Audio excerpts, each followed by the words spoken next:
The anime begins by showing an island in the ocean of Ignoria, surrounded by 4 continents. The island is called Intaisla and is inhabited by the Demon Lord Satan, widely known for his cruelty. Satan has 4 bodyguards named Alsiel, Lucifer, Malakota, and Adramelech. They were assigned to attack the 4 continents.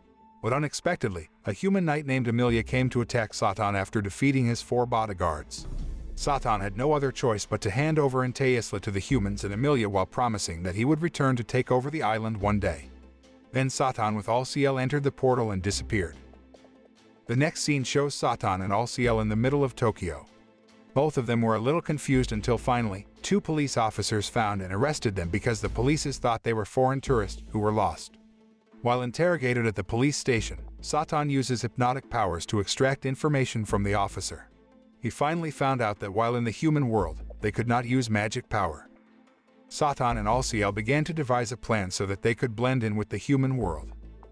The next day, they came to the government office to take care of their personal data.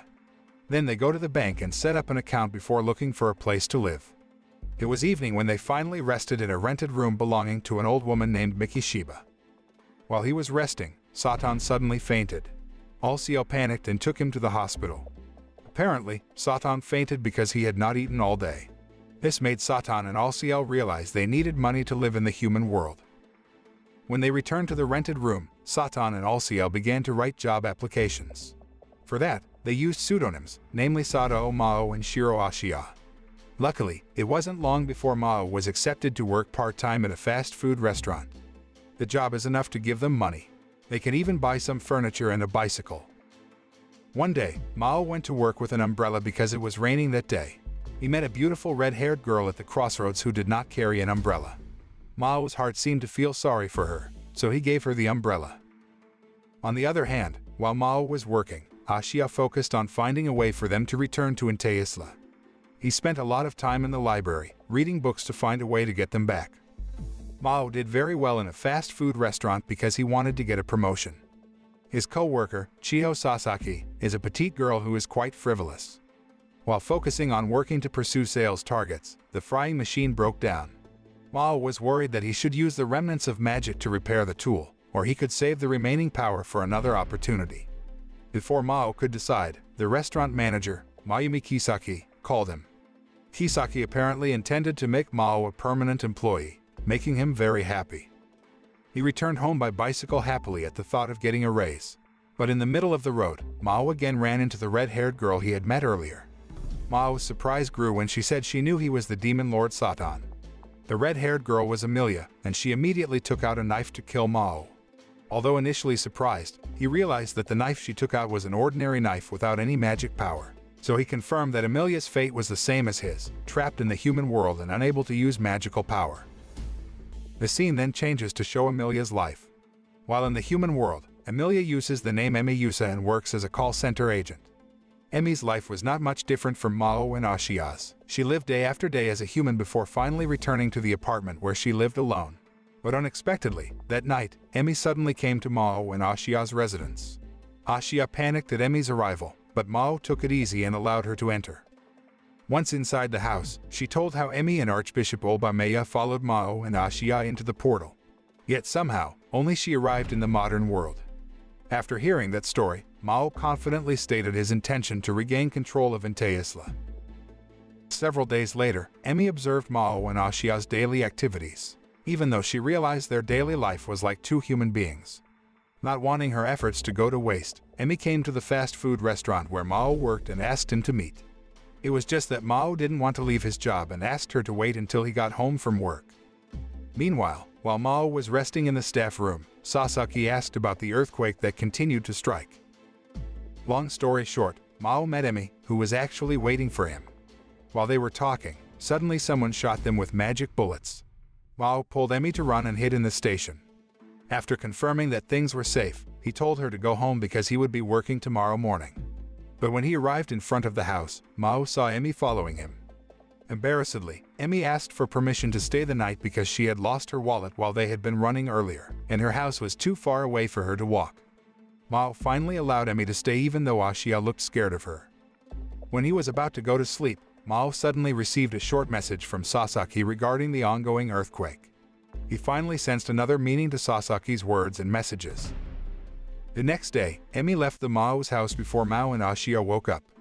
Arriving home, Emi saw the shooting last night broadcast on the television channel. Meanwhile, on the other hand, Mao and Ashia were having breakfast with food made by Emi. Mao again received a message from Sasaki, who asked him to meet in the afternoon. The scene again shifts to Emi, who was at work when she suddenly received a mysterious call. The man who called her was apparently the perpetrator of last night's shooting and declared his intention to kill Emilia and Demon Lord Satan. Emi concluded that the mysterious caller was a demon who knew about Inteyasla. Meanwhile, Mao was preparing for his meeting with Sasaki later. Mao and Ashia even deliberately shopped for new clothes to make Mao look cooler. After meeting Sasaki in front of the train station, Sasaki complimented Mao's appearance and asked to hold his hand as they walked towards the cafe. Mao agreed to the request because he thought that Sasaki would do that so she wouldn't get lost at the station. Unbeknownst to the two of them, Ashia and Emi, who accidentally met at the station, followed and watched their movements. At the cafe, Sasaki shared that she kept hearing strange things while at the restaurant. One night, she gets a strange call where the caller uses a foreign language. From Sasaki's story, Mao concluded that the demons use their radar to find him and Emi's whereabouts. That is the reason why Sasaki often experiences earthquakes. While they were talking, Emi suddenly approached their table and scolded Sasaki for not trusting Mao. The two of them were arguing, which made Mao confused to intervene. But not long after, there was a big earthquake until the cafe building collapsed. Sasaki didn't have time to save herself, and when she woke up among the rubble, Emi used magic power to put Emi back to sleep. Then Emi called for Mao to show himself. It seems that Mao's appearance is no longer human. Instead, he returns to the figure of Demon Lord Satan. This signaled that the Mao's magic power had returned. Emi intended to kill Mao with the remaining magic power she had. But surprisingly, he instead said he would help bring them out of the ruins. It made Emi wonder why Demon Lord Satan would want to save humans. The scene flashes to Emi's past when Emi was a child and spent time with her father, Lord Justina. At that time, they were talking, and her father informed Emi that the Demon Lord had already ruled over 2 continents and was about to invade their continents. Not long after, troops from the church arrived who would take Emi. She initially refuses, but her father insists that only she can defeat the Demon Lord later on because Emi is a descendant of her mother, who is an angel. But apparently, it was Emi's last meeting with her father because Lucifer burned down the entire continent a few days later. Back in the present, those rescued from the rubble are being interrogated by the police. One of the policemen recognized Sasaki as the daughter of another officer. Then, Mao realized that Sasaki could hear strange noises because he used magic on Sasaki's father, which then affected her. Seeing the situation after the earthquake, Mao then told Emi that their enemy was very close. He said he wasn't worried because his strength had returned. After a few days, Emi started to feel strange about Mao's attention, especially because he was the Demon Lord Satan who had previously killed his father. Finally, Emi came to Mao's house to confront Mao. But when they were alone in the house, Sasaki and Ashia came. Sasaki saw Mao and Emi alone at home and immediately misunderstood and ran away. Right now, Miki came to hand over the announcement for room renovation. In addition, she suddenly said that Mao should be responsible for the magic vibrations felt by Sasaki. They all realized that Miki was not just an old woman who owned the rented house. The scene shifts to another parallel world where Emeralda Eduva and Albretio Ainde cross dimensions to catch up with Emi. Meanwhile, in Tokyo, Sasaki is walking alone sadly. She thought there was a special relationship between Emi and Mao. Suddenly in front of Sasaki, a purple-haired man appeared at that moment. The man seemed to be able to feel Sasaki's sadness and immediately took out large black wings. Chaos ensued with the man's appearance, which caused Emi, Mao, and Ashia to run over. At that moment, the man flew into the air, and Mao recognized him as Lucifer.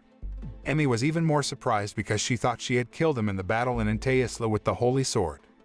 Then from beside Lucifer appeared Olba Maya, Emi's subordinate who had apparently been helping Lucifer with the lure of bringing him back to heaven. After that, without any more words, Lucifer attacked Mao. Lucifer's attack targeted Ashia, who fell down immediately. Mao and Emi had no other choice but to escape from Lucifer, who continued to damage and attack to kill Mao. While running away, Emi wondered why Lucifer had power in the human world. Mao explained that Lucifer got his strength from the people's negative emotions around him, just like Mao, who could regain strength because the humans around him felt fear and despair. Lucifer apparently caught Sasaki and used her negative emotions to gain power. He attacked Emi and Mao until one of Lucifer's shots hit Mao. Even though Mao kept trying to run, Olba suddenly blocked and shot his leg with a gun. Emi used the remnants of her magic power to teleport, moving herself and Mao to the front of the station where there were many people with various negative emotions. Lucifer apparently followed them, and he threw Sasaki away because he no longer needed emotions from her. When Lucifer was ready to attack, Mao used the emotions of the people around him to transform into Demon Lord Satan. He holds the building that will be torn down by Lucifer and then turns the area into a magic area so that humans fall asleep. Emi took advantage of this by transforming into Emilia's form, at which point she immediately fought Olba and defeated him. Likewise, Ashiya returned with his form as Alsiel. They fought until Mao finally managed to intimidate Lucifer, frightened. Then, he punished Lucifer for making him late for work. After Lucifer and Olba were defeated, Albertio and Emeralda suddenly came through the portal and immediately hugged Emi. Emi confirmed that she didn't want to go back and wanted to settle down as a human. Meanwhile, Mao uses magic power to repair the city and hypnotize people to forget the incident. When he returned to work at a fast food restaurant with Sasaki, Mao said that he would stay on Earth as a human. The scene changed to show when Mao and Ashiya were eating together. Not far from them was Lucifer, who was being searched for by the police, so he hid in Mao's house. He goes by another name Hanzo Urushihara, and his figure becomes addicted to playing on the internet. Meanwhile, a mysterious young girl reports on Olba's betrayal at church. She mentioned that Olba had made a false report regarding Emilia's death. The higher-ups of the church panicked because they had previously spread the news about the death of the hero, Emilia. They asked the mysterious girl what should be done. In Tokyo, Urushihara discovers a site containing a supposedly scary place. When Mao and Ashiya returned home, Urushihara explained that a scary place could mean magic. They finally decided to come to the place, which turned out to be Sasaki's school. They wait until nightfall to enter the school and head to the forbidden class's scary place. Urushihara, who didn't come to school that night, suddenly called Mao and said that most likely the holy gate where they can gather magic power is in the forbidden class. On the way, they were surprised by the presence of Emi, who apparently sneaked into the school. Finally, together with Emi, they headed back to the forbidden class. Meanwhile, in the building opposite the school, a mysterious girl figure previously in the church seems to be stalking them. When they arrived at the forbidden class, they saw a game console and a lot of snack packs. Emi concluded that someone had stayed in the classroom not too long ago. It was then that Urushihara called Mao again and told him to take the game console. Apparently, this was all just a trick of Urushihara to get the game console back. They left the school feeling upset. Arriving back at the apartment, Mao saw that someone else had just moved into the next room. When he was standing at the bottom of the stairs looking at the room, suddenly a girl appeared in traditional Japanese clothes. Interestingly, she accidentally slipped on the stairs and fell into Mao's arms before falling unconscious. The next day when Mao and Ashiya were having breakfast, the neighboring girl in the next room suddenly came to introduce herself. The girl's name is Suzuno Kamazuki, and she always wears the traditional Japanese dress, kimono. Suzuno came to thank and apologize for bothering Mao yesterday. She gave udon as an introductory greeting. On the other hand, Emi was on the phone with Emeralda. Emeralda has just sent a package of holy power that has been packaged into an energy drink. She then explained the dose that Emi could take. The moving scene showed Emi watching the Mao's house. She accidentally saw Suzuno with Urushihara in the room. Emi became curious, so she observed them behind the door. Apparently, Suzuno was helping Urushihara cook because Ashiya was sick at the time. When Suzuno was about to get extra groceries from her room, Emi hurriedly left behind the door until she accidentally fell down the stairs and fell on Mao. Mao then invited Emi into the house and introduced his new neighbor, Suzuno. For some reason, Emi kept looking at Suzuno and finally asked to speak alone with her. Outside the room, Emi warned Suzuno not to get too close to Mao because he was no ordinary man. Hearing that, Suzuno smiled and told her not to worry because she had a lot of experience. On the next day, Suzuno gave Mao a lunch to bring to work. Meanwhile, Emeralda called Emi again to tell her about Church, who was looking for Olba's whereabouts. She warned that the church might send people to look for Emi. At the fast food restaurant, Mao would eat lunch from Suzuno, a luxurious meal with heart-shaped rice. Sasaki, who saw this, felt jealous and annoyed with Mao. On the other hand, Emi was buying dinner at a convenience store when suddenly a masked man appeared. She recognized the purple gleam in the man's eyes and immediately assumed he was from Isla. Sure enough, not long after that, the man took out a large scythe weapon and started attacking her. Emi panicked, and she asked the shop cashier to call the police while she took out her holy sword to counterattack. Their fight was exciting, especially because the shop cashier helped with pelting the man with rotten fruit. Eventually, the man fled when the police arrived. The next day, Emi and Sasaki came to Mao's house after Sasaki told her about the bento given by Suzuno. When they knocked on the door of Mao's room, they were surprised to see Suzuno open the door. Apparently, that day Suzuno returned to help them cook because Ashiya was still sick. When eating together, Sasaki praised Suzuno's cooking, to which Suzuno replied that she was diligent in cooking to save money while looking for work. Hearing that, Mao offered Suzuno to work at a fast food restaurant because they were looking for new employees. This made Sasaki even more heartbroken. Long story short, Suzuno goes with Emi to buy new clothes, because all the clothes that Suzuno owns are traditional kimonos. Meanwhile, Mao will take Sasaki home. While walking home, he asked if she would mind knowing Mao's identity as Demon Lord Satan. Sasaki finally used the opportunity to confess her feelings to him. But just then, Suzuno suddenly came over, which made Sasaki feel embarrassed to run home. Suzuno asked Mao how it felt to be liked by many people. Suzuno continued on her way to meet Emi at the train station. At the station, Suzuno felt awkward because she had never been on a train before. Emi was surprised and asked how Suzuno would come to the city if she didn't take the train. Suzuno straightforwardly answered that she came using the portal at the Holy Gate. That answer took Emi by surprise, which surprised Suzuno. They finally realized that the two were on the same side and had misunderstood. Suzuno then introduced herself again as Crestia Bell, the Grand Inquisitor of the church in Isla. Emi suspects Suzuno was the man who attacked her last night, but Suzuno denies it. While they were at the cafe, Suzuno expressed her intention to help Emi fight the Mao. But Emi rejected the proposal because she didn't trust the church anymore after the previous Lucifer and Olba incident. The scene changes again when the restaurant manager, Kisaki, asks Mao to help out at another branch in Fushima Park. Later in Fushima Park, there will be a haunted house festival and a reptile park. When Mao told Ashiya and Urushihara about it, they had intended to help. Urushihara even advised Mao to gather strength from the negative emotions of the visitors in the haunted house. Knowing that Mao was going to work at another branch, Sasaki called Emi to take her to Fushima Park. Emi agreed, and after that, Suzuno called Emi to inform Mao's plan to gather strength in Fushima Park. Emi initially objected and convinced her that Mao had come to Fushima Park only for work. But Suzuno didn't believe it and forced her to come with Emi and Sasaki to Fushima Park. In Fushima Park, Mao worked diligently. He was then asked to deliver food orders to a circus group. When he arrived, the circus group seemed to panic because the key to their crocodile cage was lost by a monkey, so that the crocodiles that were supposed to be exhibiting reptiles escaped and entered the pond. The visitors were running scared. When he realized that, Mao gathered strength from the negative emotions of the visitors and cast his magic ability to catch all the crocodiles. Suzuno, who saw this, wondered why a Demon Lord Satan would use his abilities to help humans.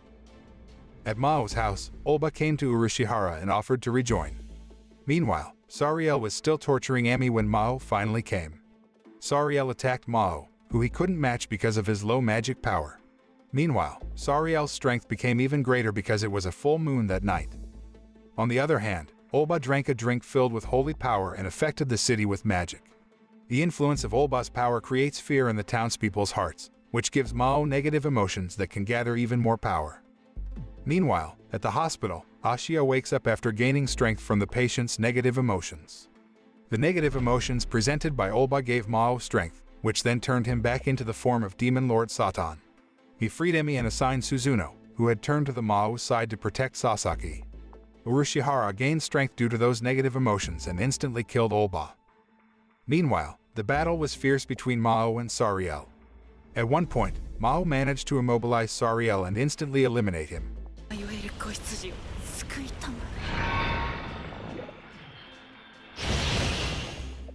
When the battle was over, Ashiya just rushed over to help Mao. The next day at a fast food restaurant, Sasaki told Mao about her dream. She apparently dreamed that Mao would return to Isla, which he denied. Mao instead said he couldn't return because his magic power had been used up in last night's battle and to repair the damage in the city. Hataraku Mao-sama closed with the scene where Mao was running through the rain at night. At that time, he apparently forgot to bring an umbrella. While standing at a crossroads, Emi suddenly came to give the umbrella she was carrying to him. Mao thanked her, to which Emi replied with a sinister smile. The moral that can be learned from this anime is not to judge someone based on appearances, impressions, and even other people's words. The reason is that the person's words are just slander.